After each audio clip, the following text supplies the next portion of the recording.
We hated your books. That's what competitors told Dr. Ivan Misner.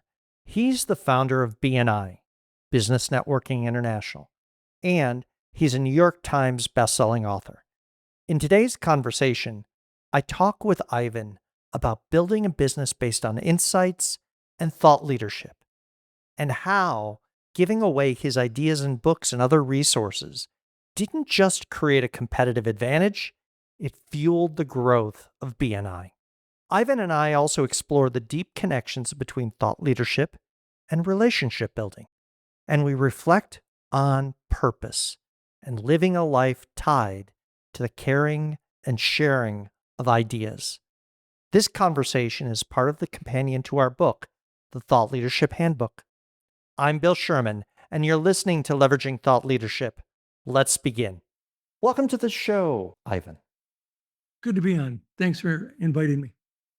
So, when we were writing the book, The Thought Leadership Handbook, one of the stories that leapt out to me was you were talking about how there were a couple people in Europe who were trying to form a competing organization, and they ran into a problem with their members because the members had read your work. Could you share that story? Yes. Yeah, and the irony is I met one of the founders years after he had a parting of the ways with his partner. And so he reached out to me when I was in the UK and asked if we could get together. And I was a little hesitant because it wasn't always a friendly competition. And so I met with him, and one of the first things, we warmed up a little bit, had a drink, warmed up a little bit, spoke about our backgrounds. And then when I think when he felt comfortable with me, he said, "We hated your effing books." And he didn't say, he didn't use the Right, word, right. right. It was like, we hated your bad word books. And I said, "Why?" And he said, "Because we would go to the meetings and they'd have your books on how to network effectively. And they would say to us, how come you don't have books on networking? We should have books on networking. Our competitor has books on networking." And, you could look at that in a couple of ways.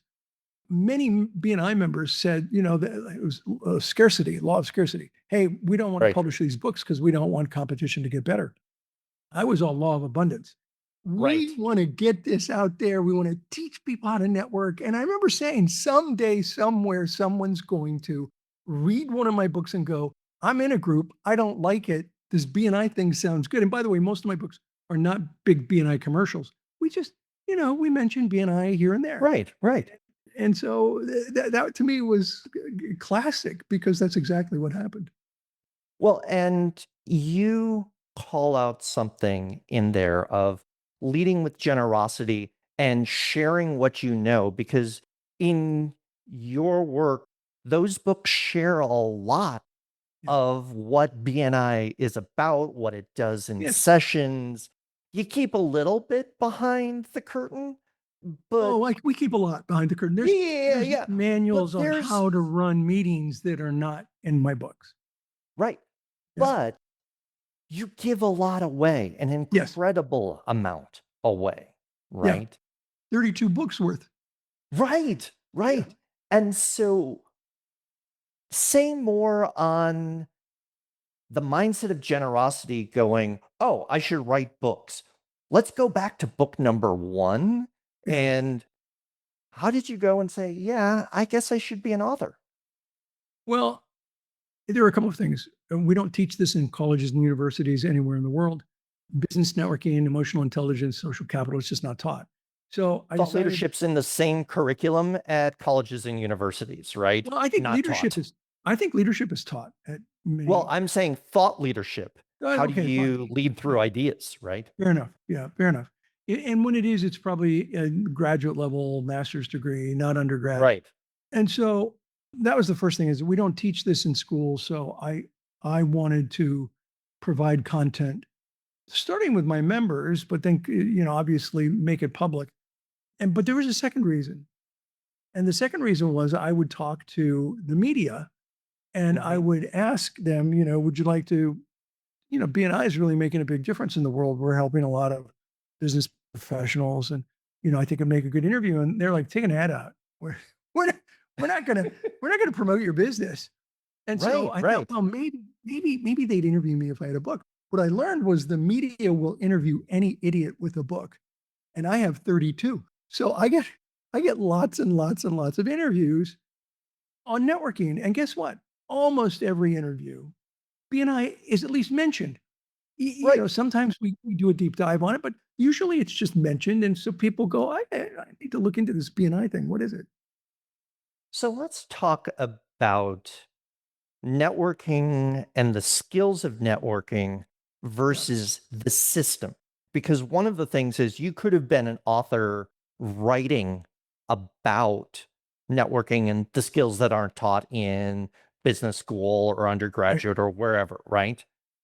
But you said, I'm going to create a system and communities. Yeah. You put the idea into practice. Which Yes. proceeded and what drove you to do that? Because seeing a gap is different than saying, well, I'm going to go fill it. Well, the systems and filling the gap came first before I started writing. I did my first book in 1989, which I think sold 20 copies. It didn't do very well, but my second book did well. It sold hundreds of thousands of copies and has been translated into many languages. And so is the second book, which came out in 94. So B&I had been around for 9 years before I had my first major book. So it was all about creating systems and processes, and what I wrote about in the book was not how to run an effective networking meeting, Me- but how Right. to network when you meet people Right. at networking meetings. And so that's How what not to do it badly, like many yeah, of us do without any skills or training. yeah, where you go right into, most people use networking as a face-to-face cold calling opportunity. Hi, Bill, my name's Ivan. Let's do business. And Right. that's absolutely a mistake. And so, you said that I wrote about the techniques, but I'll tell you what I wrote about. It was more important than the techniques to start with. In most of my, certainly in my first book, I started with mindset and then went to skill set. So you Yes. have to have the right mindset. And the right mindset includes a number of things, one of which is I call the VCP process: visibility, credibility, profitability. If you don't get VCP down, you're not going to understand anything. You have to be visible in the community. People have to know who you are and what you do. Then over time, you establish credibility where people know who you are, they know what you do, they know you're good at it, and they're willing to refer business to you, or they trust you. Right. Profitability is where they know you, they trust you, and they're willing to refer business to you. This is not a sales process; it's a referral process. So you might be at credibility with your clients, but if they're not referring you, you're not at profitability. Yeah. And so what happens is the people come to networking events and they jump over visibility. They're actually at a fourth stage. They're at what I call invisibility. They jump over visibility, they jump over credibility, and they want to get right to, hey, my favorite is, hey, here's 3 copies of my business card. Maybe you can give 2 to somebody else. And I always say, I'm sorry, what was your name again? It's like, I don't know you. I don't say this part, but I don't know you. I'm not going to refer Right. you. And so that they're jumping over all 3 levels. So when I say networking, is this face-to-face cold calling, then why go to networking meetings? You go to work your way through the VCP process. You have a conversation with people that you're not at visibility with, that you want to create visibility differently. Then it's a different conversation than the one you have with people that you're at credibility with. There, it's a whole different conversation. Hey, how's that referral that you got from so and so? How's that job going? How are the kids going? I mean, you have a relationship. Right. It's a completely different conversation with people that you're at profitability with. Hey, that referral you gave me turned into great business. Thank you so much. I think I have a referral for you. I'll give it to you next week as soon as it confirms. I mean, they're different conversations. So when you go to a networking meeting, you have to recognize, where am I in my relationship with this person? And more importantly, where are they? I may think they may be at credibility with me, but am I at credibility with them? Right. That's what really counts. So you kind of assess that. You have a different kind of conversation. Then it's the techniques. Then it's the skill set. that kicks in after the right mindset, which is don't sell to people you don't know.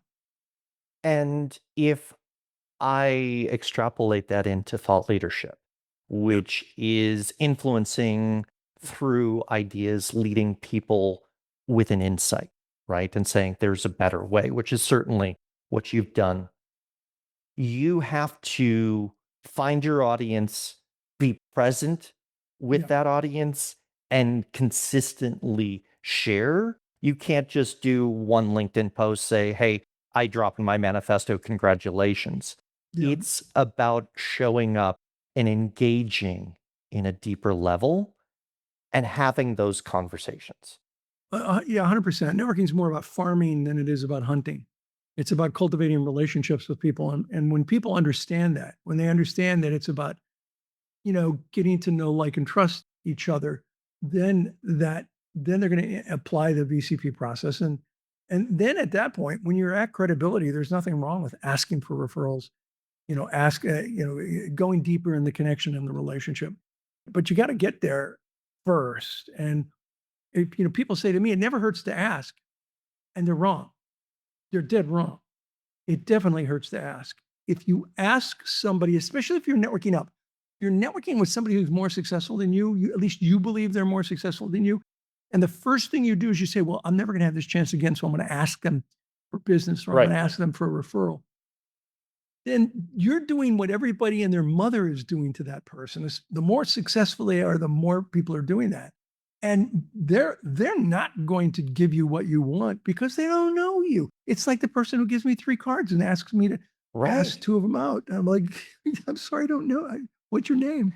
So yeah, Well, and in terms of thought leadership, yeah, people need to see an idea, hear an idea, evaluate it multiple times before they're going to lean in and say, I'm going to embrace that. I'm going to put that to use today and I'm going to share it with my friends. So when I think about networking and I position it to the concept of impact within thought leadership, I'm looking for ideas that create velocity when yeah, I'm not in the room, right? That yeah, other people are so excited about them, they'll share them, hopefully accurately, in a yeah, way that others lean in and say, tell me more, right?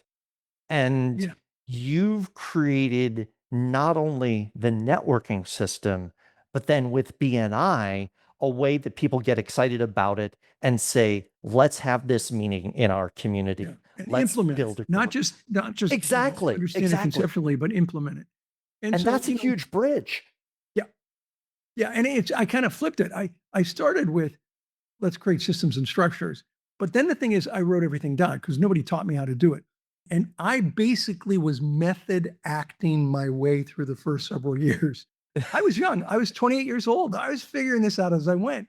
But I wrote everything down. I wrote down what worked. I wrote down what didn't work. And so my books talk about what to do, what not to do. Right. And that means in terms of thought leadership, let me give you 2 points. One is contextual intelligence. You really have to understand the context of the environment that you're in. Give you an example. And I use this in my book, Truth or Delusion. We ask questions and we say, is this truth or is this delusion? And one of the questions we ask is, you can network anywhere, anytime, any place, even at a funeral. And the answer is truth. However, and it's a massive however, you must always honor the event. Right. Okay. So don't go around passing your business cards out Right. at a funeral. On the other hand, if you run into somebody that has a need, there's nothing wrong with saying, I know somebody that could help you with that. And I'll give you a true story that relates to that. It wasn't a funeral, but it was a church function that I was at. And it was a potluck mixer thing. And you don't go around passing out your business cards to something like that, right? So somebody said to me, I asked him, how, what do you do? How's business? And he said, business is fantastic. My biggest challenge is charitable giving. Some years I have a lot of money, and some years I don't have a lot of money, and I give what I can. Other years I made a lot of money, but I don't want to give it all away.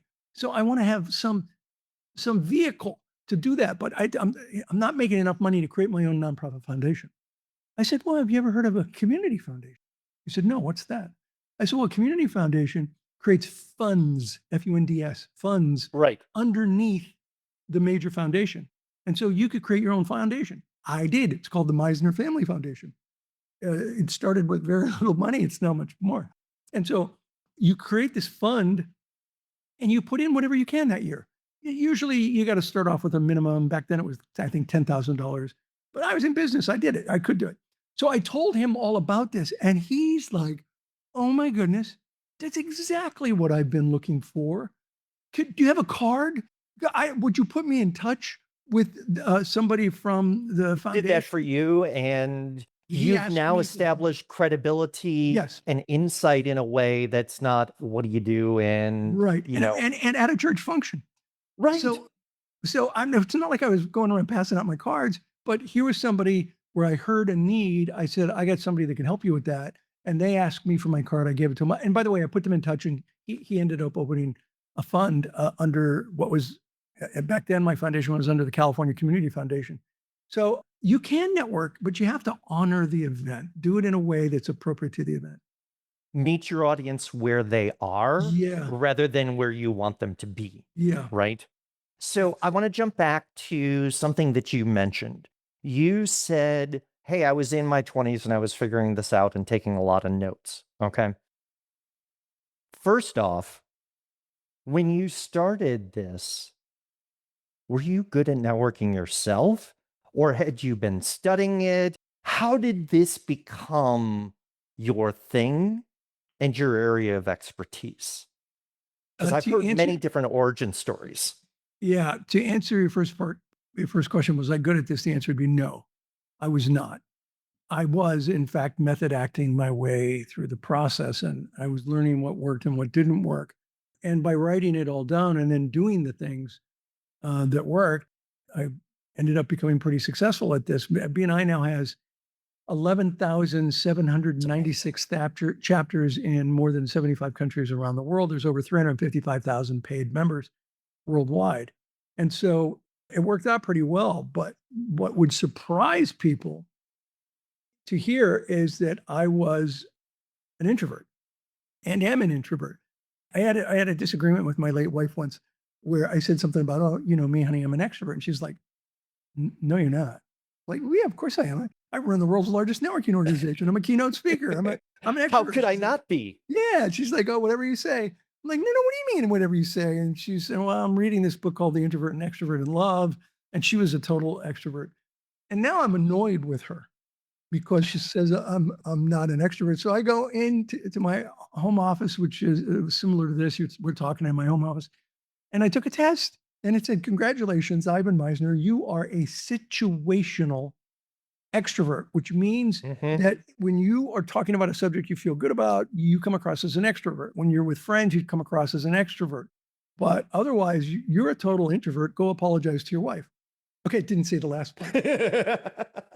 So I realized, you think about the kind of organization I created. I could have created a network where there were hundreds of people getting together and mixing and mingling and everybody networking. No, I wanted to create an organization that it was a little more intimate, had dozens of people. Our largest chapter has, over 100, but the average is around 30, 40, 50 members. So you can get to know people, build a relationship. That's relationships. That's an introvert sort of home space. And so I tell people, you can be an introvert and be great at networking. You can be an extrovert and be great at networking. The thing is that the extroverts, they have no problem meeting people, but they can't shut up. And what's their favorite topic? What do you think their favorite topic is? Themselves. Yeah, always. Yeah. So extroverts have to learn how to listen, and introverts have to learn how to meet. Both can be good at networking. And I learned how to do it as a young man.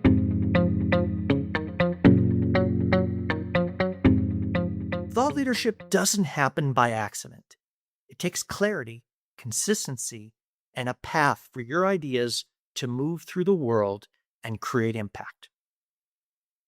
I, Bill Sherman, and my co-authors, Peter Winnick and Naren Aryal, wrote the Thought Leadership Handbook to help you understand that path and choose the right business model and the right frameworks and tools for your thought leadership work. Learn more about this book at thoughtleadershiphandbook.com and order today at Amazon, B&N, Bookshop, or amplify.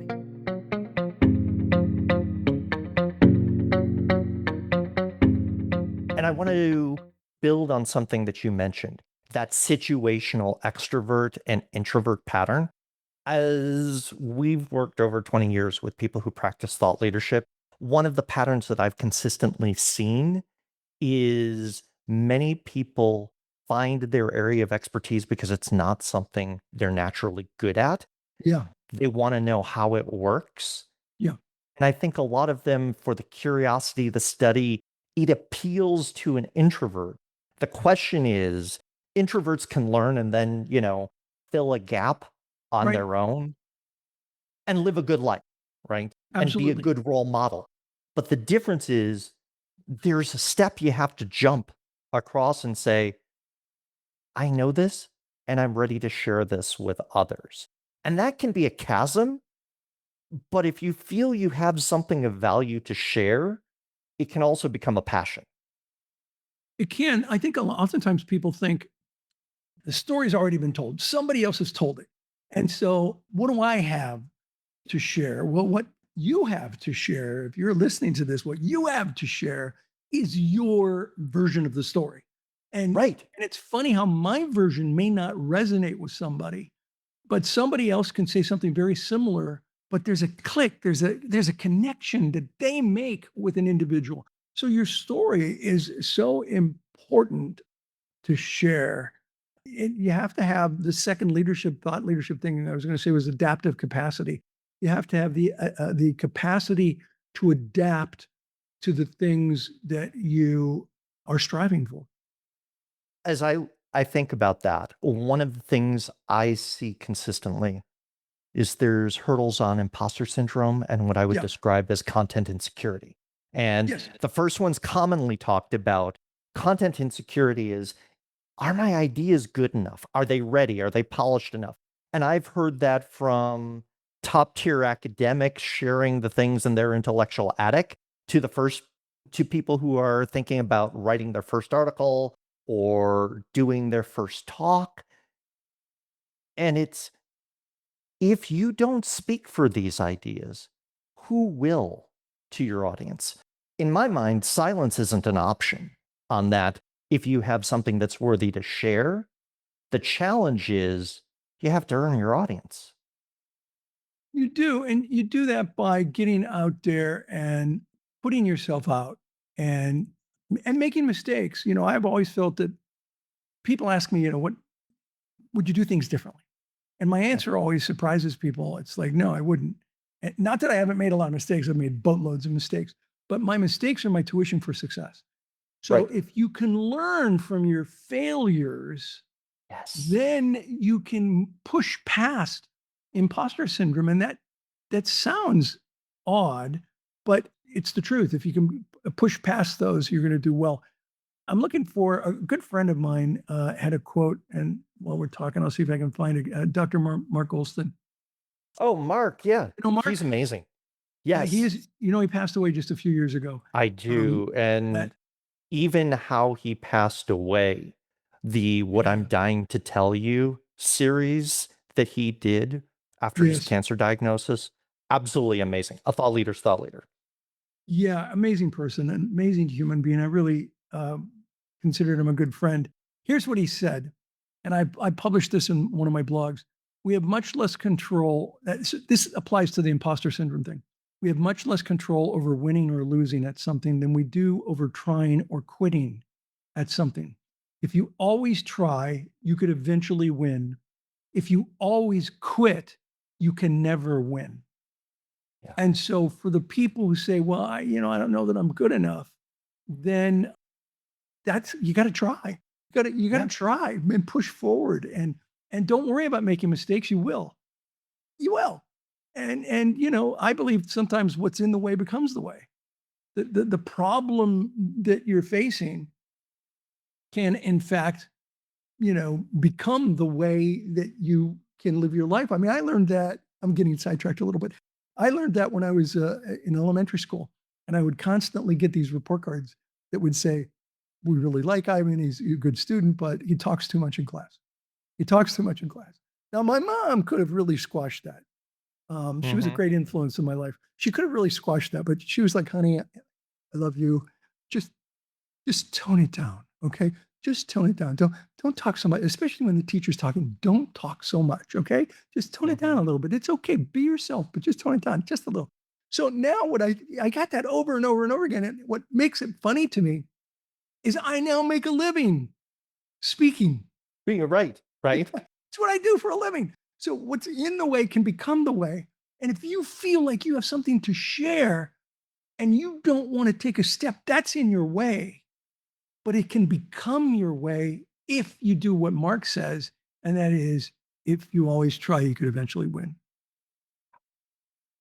So I'm guessing in the your 20s, you didn't see yourself as becoming a global networking expert, No, right?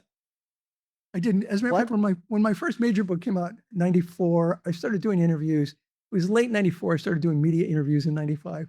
And my publicist, she was really good. She's like, okay, so I'm going to pitch you as the world's leading expert on networking. Now this is 95. Okay. So Right. 30 years ago. And I'm like, no, no, no, no, you can't say that. And she said, why not? I said, well, I There has to be someone out there well, who's better. Yeah. and at that point I'm like 33 years old, I think. I'm like, no, no, no, I can't, I'm the world's leading expert. And she said, okay, okay, name three other leading experts in the field. And it's like, Hmm. well, actually, now in the 90s, I don't know any. Right. You are, Ivan, the world's leading expert in the field. I'm like, okay. So that's what she ended up pitching me at. And I feel a little better with that moniker now. Not the only one. There are some great experts on networking out there, and many of them are good friends of mine, not competitors, good friends of mine. Absolutely. Susan Rowan, How to Work a Room. Bob Berg, Endless Referrals, good friends of mine, and great material on networking. And if I share that from my experience, right? I look at the world of people who have written serious work on thought leadership, right? Yeah, As to how does it work? You could fit us in maybe not a minivan, but certainly a small bus, yeah, right? That community, I want to, and I do engage with those people because they challenge my thinking. They show me a different perspective. They have a different focus. And that interplay sort of keeps my wheels spinning yeah. as I'm out there advocating and talking about the first steps on the journey. I'm looking for that enrichment from the people who have also spent large amounts of time thinking about the Right. same question I have. So, Yeah, those people have come up with the same question. Yeah. yeah. So you didn't see yourself practicing thought leadership and becoming the global networking expert. Not What then, no. has sustained, not that, what has sustained you? Because you could have said, yeah, networking was my thing for a while and moved on to something Yeah. else. But I hear a joy in your voice, see a spark in your eye that when you talk about networking, when you talk about your colleagues who are passionate about networking and the impact that it creates, there's an energy there that doesn't signal to me, I'm done with this. And how did I get stuck with this moniker of the world's leading expert on networking? Well, I have written about a few other things, but networking is definitely, I embrace that. I think, I've been doing this for 40, almost 42 years. Is coming up on its 42nd year. I think an entrepreneur is either working in their flame or working in their wax. And when they're working in their flame, they're on fire. They're excited. They're passionate about what they're doing. You can hear it in their voice. You can see it in the way they behave. When they're working in their wax, it just takes all their energy away. And you can hear that in their voice and you can see that in the way they behave. This is my flame doing interviews, pouring into people. I just came back from Ireland, UK, Portugal. I did lots of presentations, pouring into people. That's my flame. I love what I do. And if you love what you do, you can do it for a long time. But let me give two caveats to that though. Please. Sometimes you got to do what you got to do to get to do what you want to do. That's really Yeah. important. Okay. So I spent many years doing stuff that I didn't particularly like, but I had a plan. I had a Right. vision. I knew where I wanted to go. And that was, to me, extremely important. The second thing is you can, over time, as you move to the direction you want to go, you can reinvent yourself. So I went from, with BNI, being King Arthur, leading the charge, Right. scaling the company, creating franchises, building the business, to becoming Colonel Sanders. I'm sort of the spokesperson for the Right. organization Right. now, and so that helps. It helped me stay in my flame. And so my advice to other leaders is figure out what your flame is, strive towards it. You may not get there overnight, and it's okay to reinvent yourself over time to stay in your flame. And those are the things that I've done, at least in part, that I think are important. So you mentioned earlier Mark Golston, Yeah. and I knew Mark. I first met him, I think, in 2005. And he and I had the opportunity to work together. And he would always ask these provocative questions, and he'd get Mm, away with things yeah. that I think anybody else, if they asked the question that way, Yeah. would be shocked and go, "Who are you and why are you asking me that?" But Yeah. he asked it with a passion, sincerity, and humility Sincerity. that got you Yeah. to lean in and you to answer the Yeah. question because he genuinely wanted to know, which was And amazing. he cared. He genuinely cared. Yes, Yeah. Yeah. yes, his Yeah, and heart was which brings to huge. me to one of my leadership points, which is a phrase that's been around forever. People don't care how much you know until they know how much you care. Care. That is so important for a leader. People want to know you care. And Mark certainly did.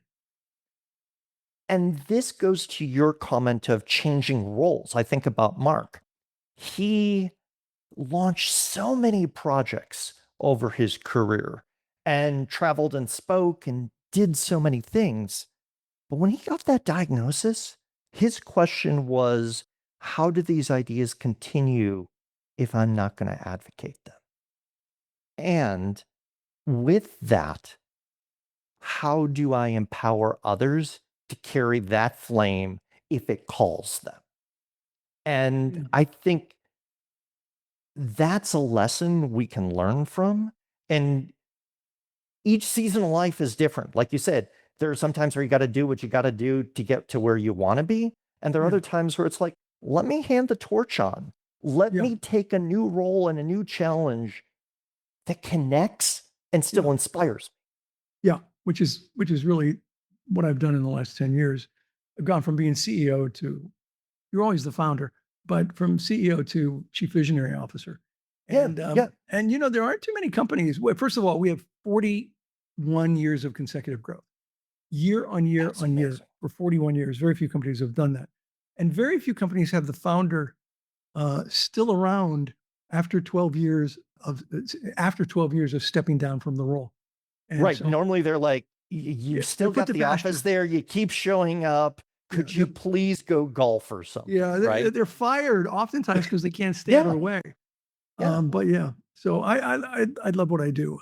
You mentioned Inspire with Mark, which is I have a phrase that I think fits your thought leadership concept really well. This is one of my quote, and it's one of my Ivanisms. Leadership is not about managing and complying.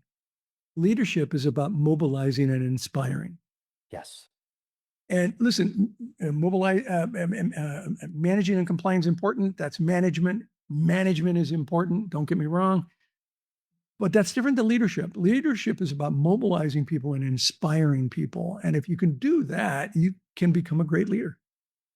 Well, and I get people who say, how do I create more impact for my thought leadership?